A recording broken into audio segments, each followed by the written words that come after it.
Global population crisis? Today, the Earth is home to over 8 billion people, with more than half residing within this circle.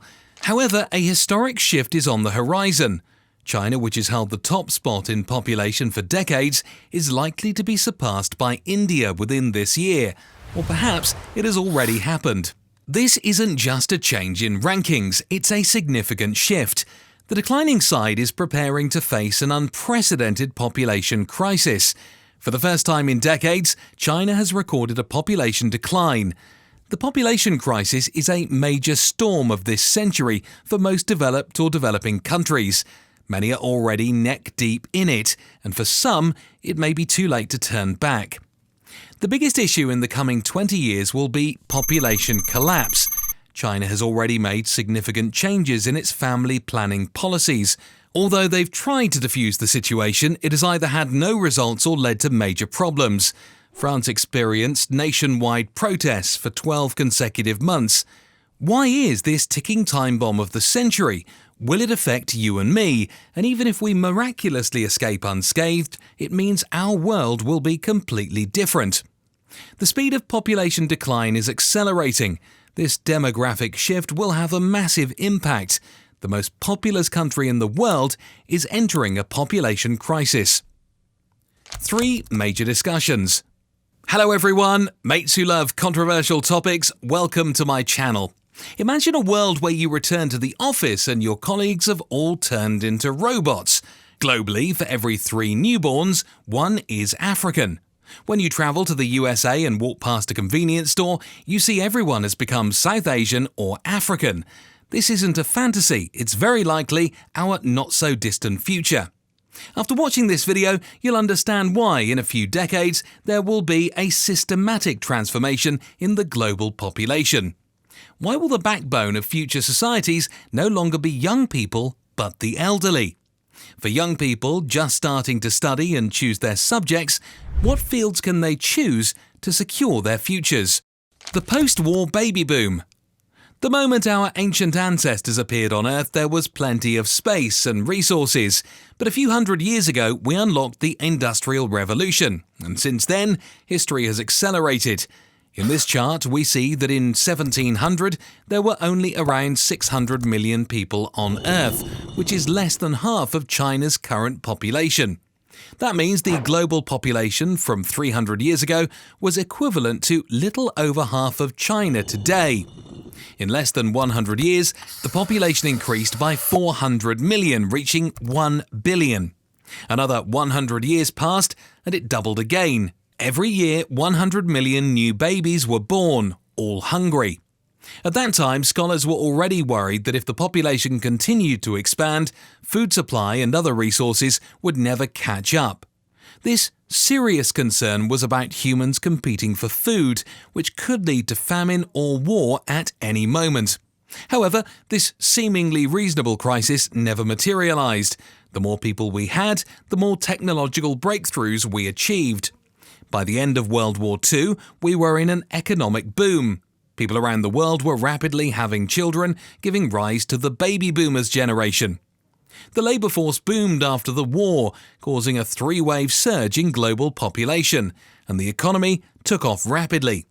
Even countries that were initially lagging behind or devastated by World War II, such as Japan and South Korea, experienced rapid modernisation thanks to this influx of new workers. The more people, the faster the development. Today's Earth is pushing us like never before. Over half of the world's population has fallen below the replacement rate. However, this era of prosperity created by people is coming to an end and is likely to cause a global population structure crisis. Japanese President Fumio Kishida expressed concerns about declining birth rates, which could pose risks to the country's future. Suppose you were a head of state and wanted to maintain a stable population. In that case, you would need to ensure that at least 1 person dies for every 1 born, and ideally, you'd want a population replacement rate of around 2.1. However, the reality is that not every woman will reach childbearing age, and not every woman will become pregnant. Achieving this replacement rate is a complex task, and in recent decades, many countries have exceeded it, but that era is history. Today, more than half of the world's population has fallen below this replacement rate, and many countries cannot reverse this trend. Japan, the poster child for an aging population, took this path back in the 1990s. In the past decade, its birth rate has hovered around 1.4. Mainly due to the one-child policy, China faces a severe population crisis as well, and projections show that by 2100, its population may be lower than it was in the 1960s. They also have a problem with traditional Chinese thinking that I can only have one child, and preferably it should be a son. This has skewed their population structure, resulting in an imbalance between men and women. Population aging and its consequences. Developed European countries such as France all have birth rates below 2.1, which means there won't be enough young people, indicating a shortage of the labour force in the future. That's why the president recently did something very unpopular, proposing to raise the retirement age. Many countries are already in deep trouble. Population aging. Main reason 1. Reluctance to have children. Let's talk about why this is happening. What leads to a situation where people collectively stop having children and collectively grow old? One structural reason is that we modernized too quickly. Historically, men typically went out to earn a living to support their families, while women stayed at home, and their lifelong mission was to have children. But times changed. Modern women have more opportunities for education and realize they've been underestimated by men.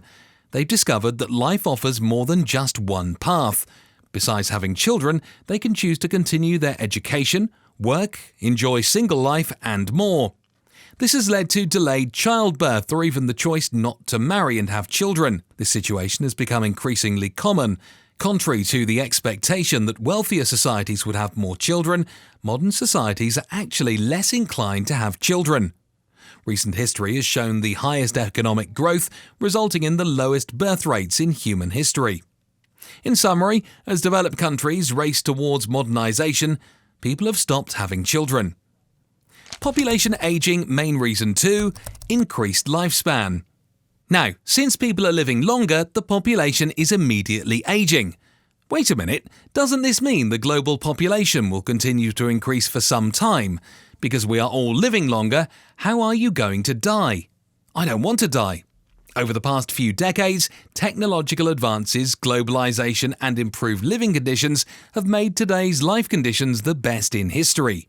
3 or even 4 generations living together is common.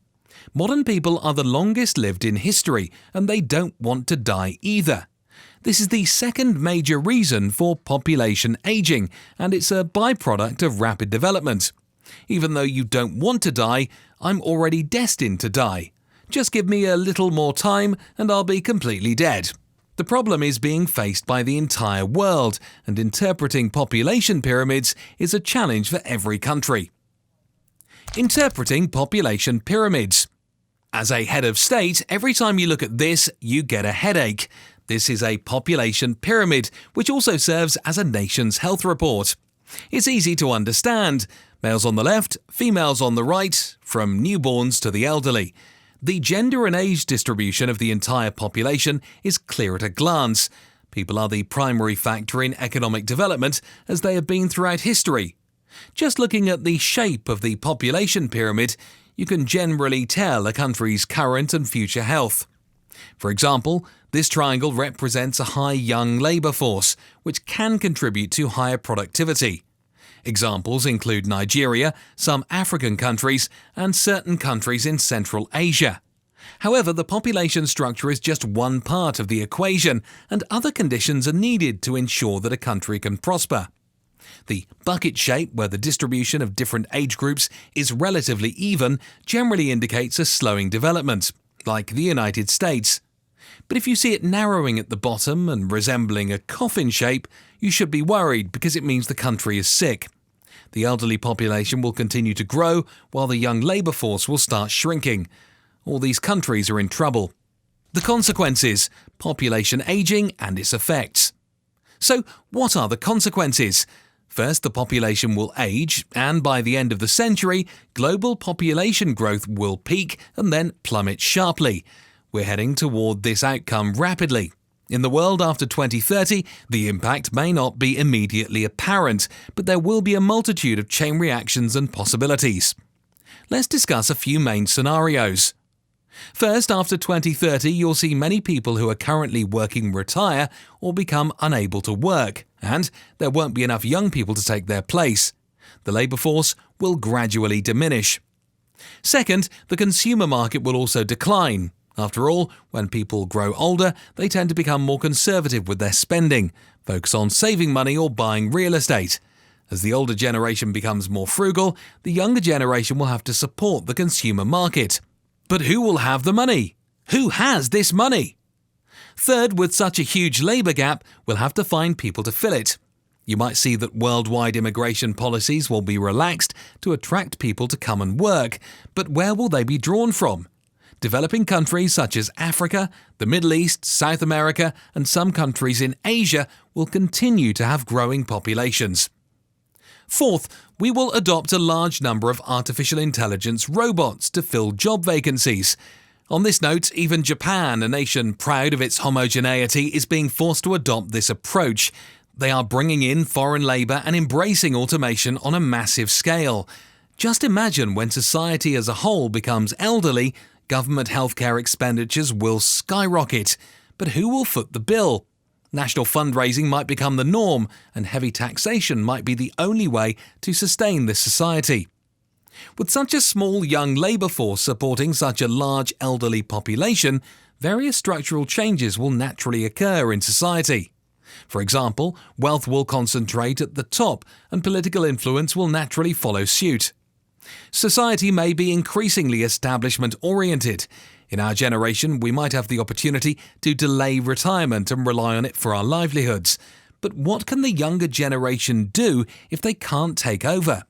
Many of them might opt for a lying flat lifestyle. This phenomenon has already emerged and we can't blame them. After all, this is the situation they are inheriting. They naturally won't have as many children. It forms a vicious cycle. All of these are just the tip of the iceberg. There are many potential pathways to navigate this issue because it's too complex to cover in a single video. Wrapping it up.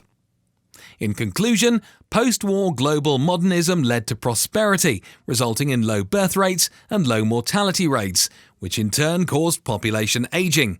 This is already a major trend and there's little chance of reversing it.